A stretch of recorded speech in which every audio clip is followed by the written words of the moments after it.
This is the best way to track Google Ads conversions for your e-com store. Now, over the years, we've tried a lot of different ways. It could be anything from custom coding the tracking to the Google channel to different apps.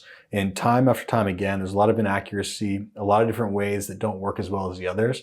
But there has been one way that we found that's been consistently over the years the top winner, and that's going to be using the app Process. Now, I'm going to talk a little bit about Process, how to set it up, the steps you want to take, and then also what you're going to want to do once you actually get the data coming into the account, some of the most popular KPIs, and then lastly, what you want to pay attention to. So how you're going to set up Process is actually relatively simple. It's as simple as downloading another app in your Shopify store. So go to Shopify, look for Process. It's going to be the app with the little blue icon, and there's going to be a ton of reviews there.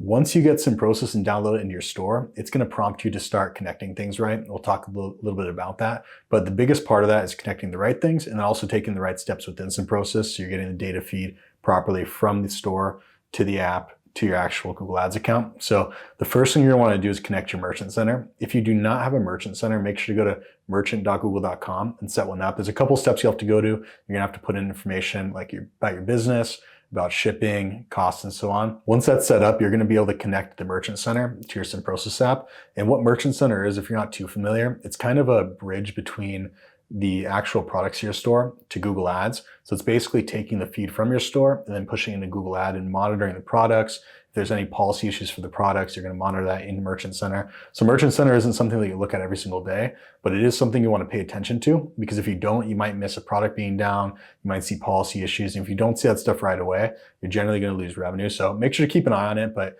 it's not always the most urgent platform that you need to watch 24/7, right? So once you connect the Google Ads account, what you're going to do next is set up the conversion actions. So there's going to be a drop down, which is kind of in the trackability section of the app.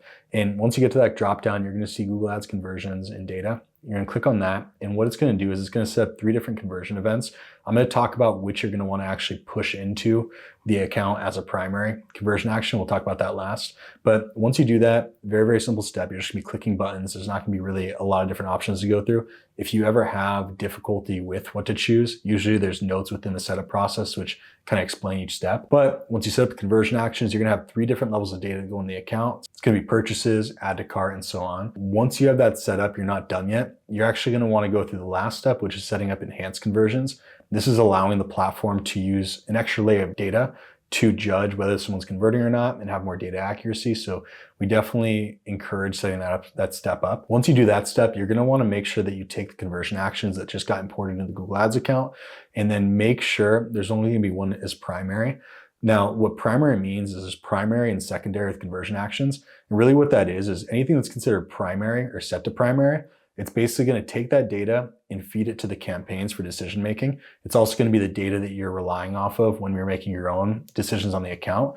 So the only data that you want to be primary is going to be purchases, right? It's going to be the amount of purchases and then the conversion value that comes from those purchases. At the end of the day, that's all the data that you need to make your decisions. Now, that's not to say you won't consider the other data, which is going to be considered secondary.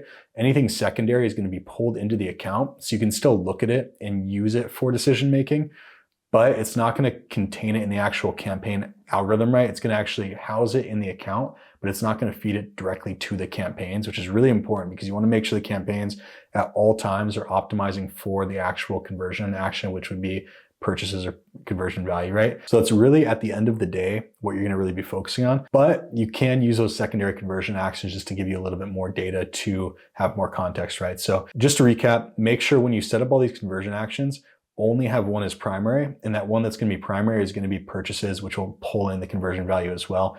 Everything else you're going to want to set to secondary, or it's going to skew how your campaigns run.